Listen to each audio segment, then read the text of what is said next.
From the Ministry of the Presidency in Georgetown, this is This Week with the President, with Janelle Carter.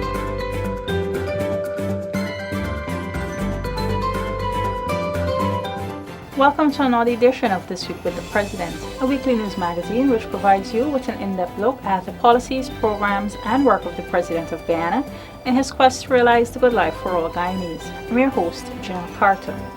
In the news this week, new cabinet members sworn in as President make adjustments to ministerial structure. Unity, security, and public infrastructure top priorities for government in 2016. And President Granger convened emergency meeting on suicide prevention. For decades, local suicide rates have been climbing at an alarming rate. And with the most recent occurring on Wednesday, January 6, when a pregnant teenager and her 21-year-old lover hung themselves. President David Granger has vowed that his administration over the next 4 years will work closely with all stakeholders to aggressively address this scourge which continues to claim lives of particularly the nation's youths.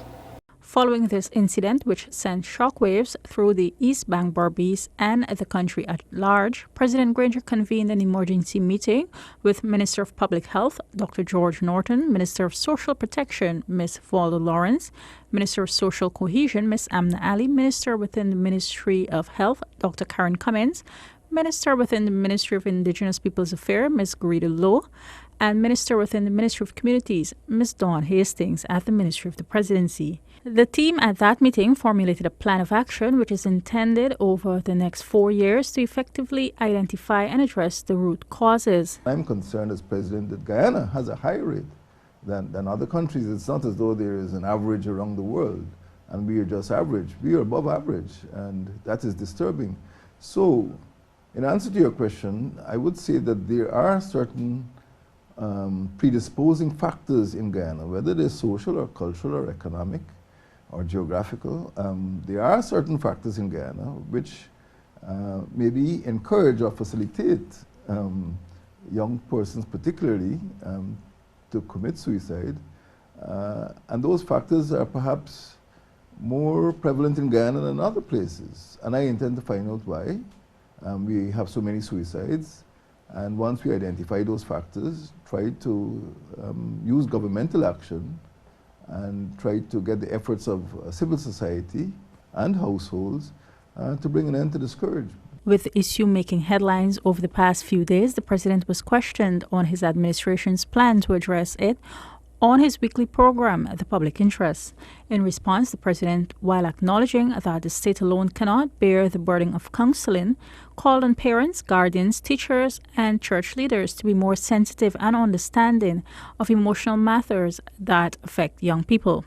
The President intends to ramp up implementation of a multi-stakeholder approach to addressing the issue. And I intend to do everything possible, because many of the persons who become victims of this scourge are young people, and these are the people who should be taking over the country.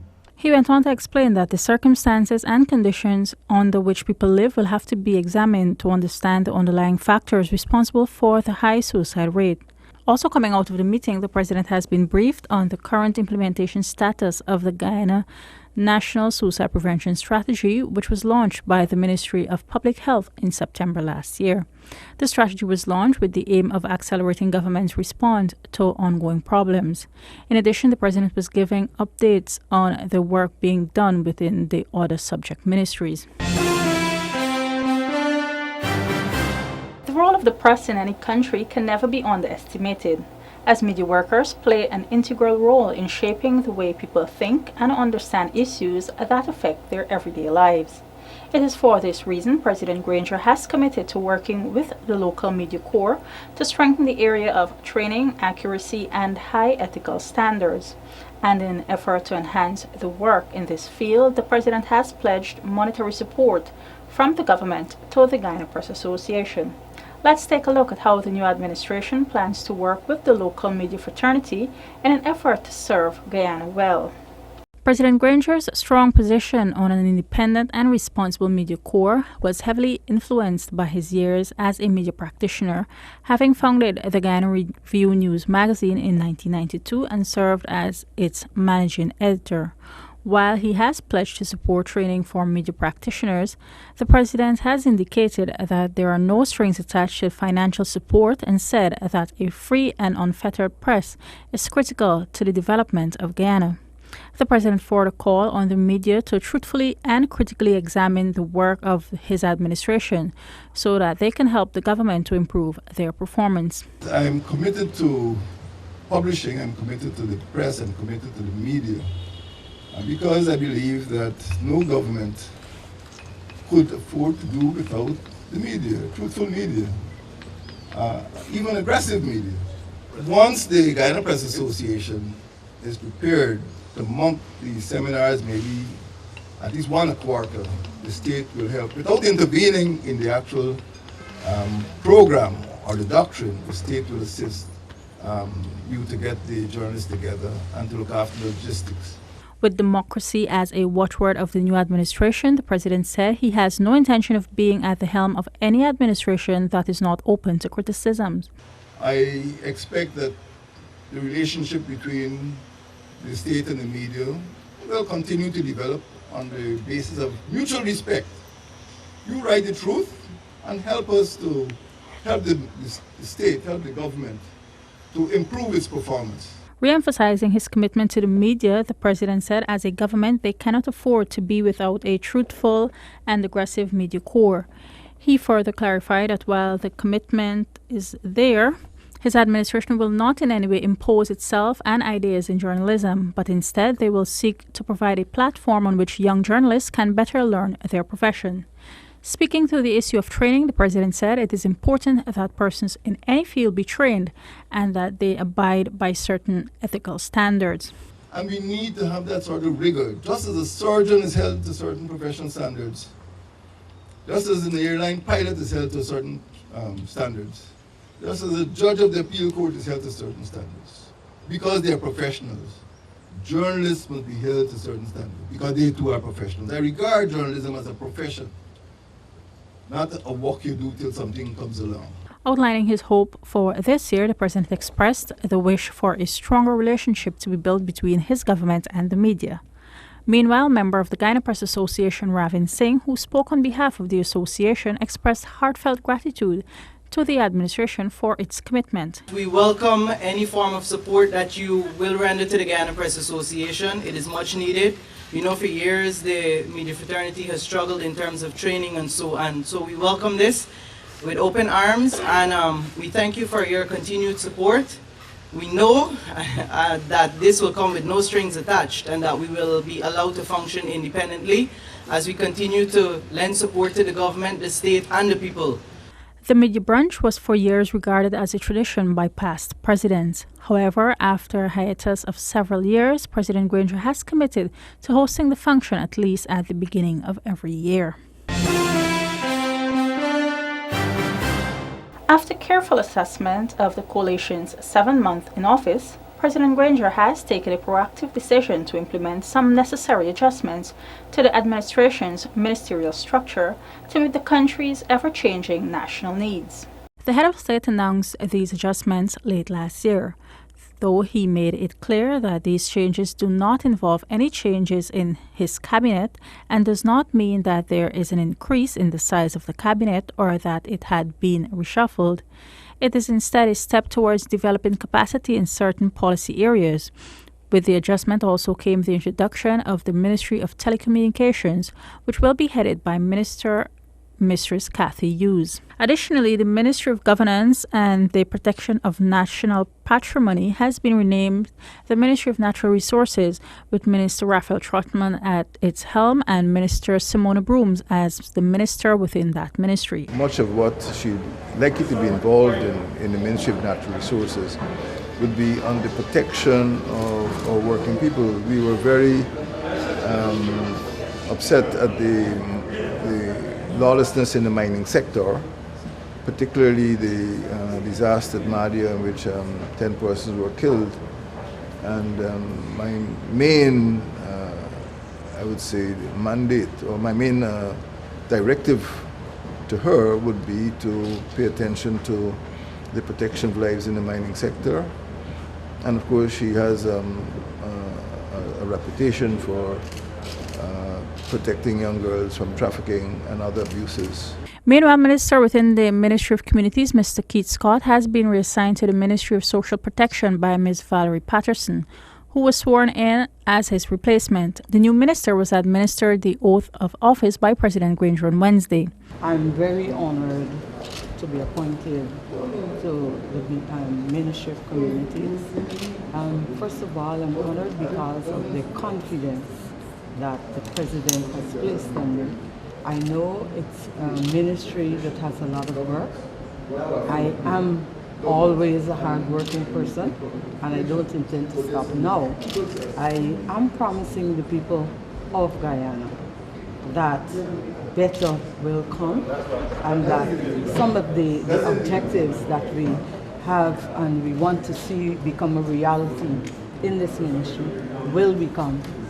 I will make it happen. Minister Patterson is a Region 10 representative in the 11th Parliament. She is well known for her dedication and hard work at the community level. Minister Brooms, who is known for her proactive approach to her work, will be focusing primarily on occupational health and safety in the mining and forestry sectors, as well as ensuring that employers comply with the laws and regulation in both sectors. I now have a responsibility not only to the rights of work miners, but workers in the mining, and bauxite, falls there.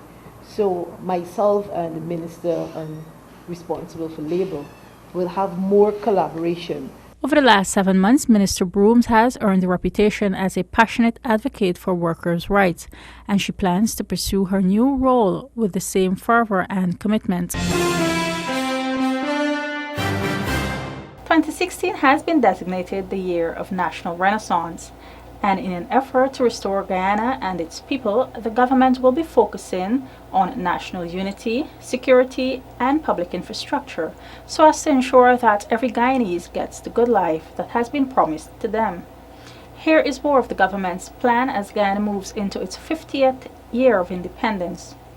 The president has often said that Guyana was born a broken and divided nation, but the coalition continues to strive for the strengthening of national unity in an effort to repair what was inherited on May 11th. As such, the head of state has undertaken a holistic approach to restore the people and nation. It is time to redouble our efforts to banish crime, disease, ignorance, and poverty. We aspire to strengthen national unity, to expand national infrastructure, to fortify national institutions, to ensure national security, and to extend public services. We shall reinforce national unity. We can be one nation only if all sections of our population feel that they share in our country's development. We must, in 2016, dispel hatred among individuals and groups. We must move forward as a united nation, constantly reaffirming our national motto: one people, one nation, one destiny. Reflecting on the past decade, the president alluded to the fact that a lot of policemen and citizens were killed, with many of those deaths still to be investigated. Sadly, he noted that at present, the aftershock is still being felt. Also acknowledging that Guyana can never really develop economically unless infrastructure is available, President Granger said over the next 4 years, his administration will be building roads, bridges, and airdromes in the hinterland to foster development and faster transfer goods and service.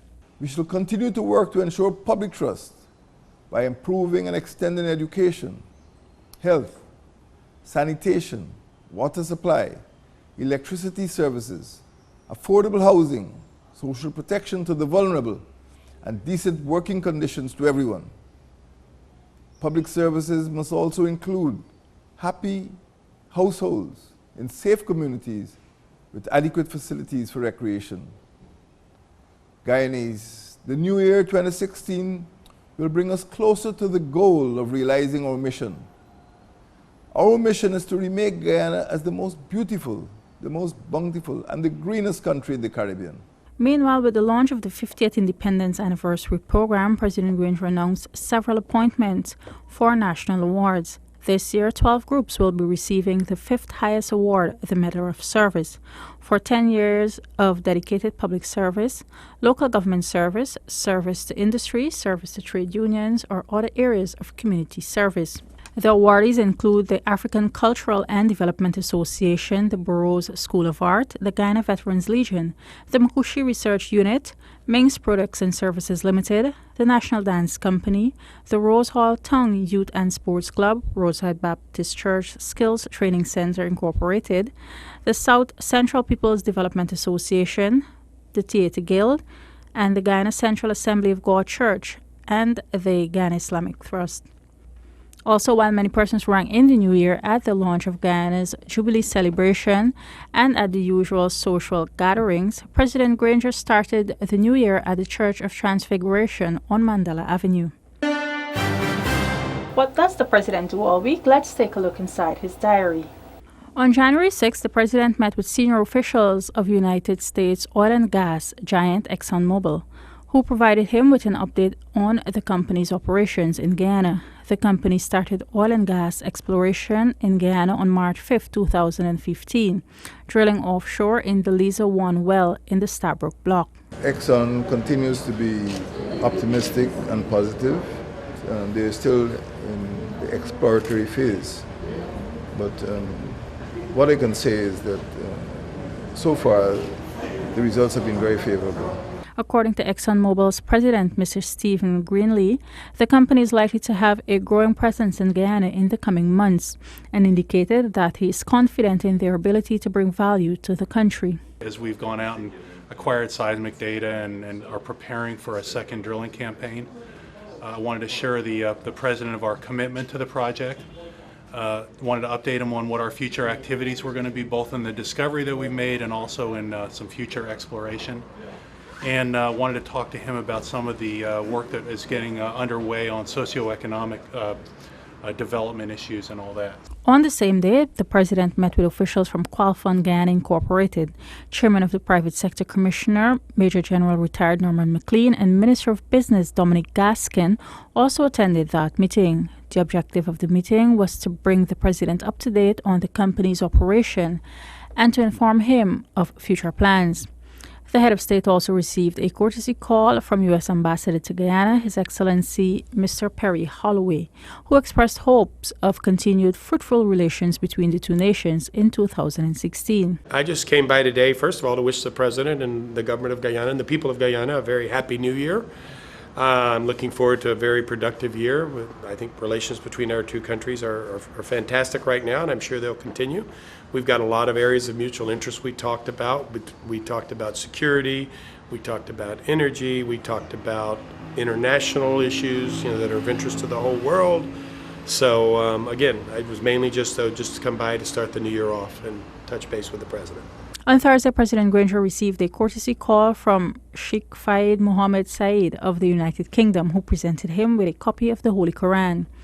Sheikh Said is in Guyana under the auspices of the Central Islamic Organization. In accepting the Holy Book, President Granger thanked the scholar and the CIOG for continuing to extend the reach of Islam in Guyana.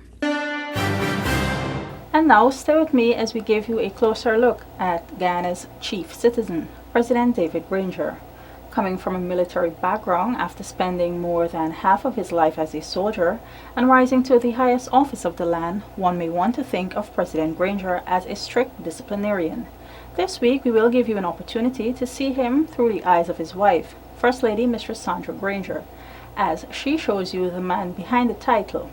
When he came home, he was always there and playing with the children. So he came home and he was a present father, I would say.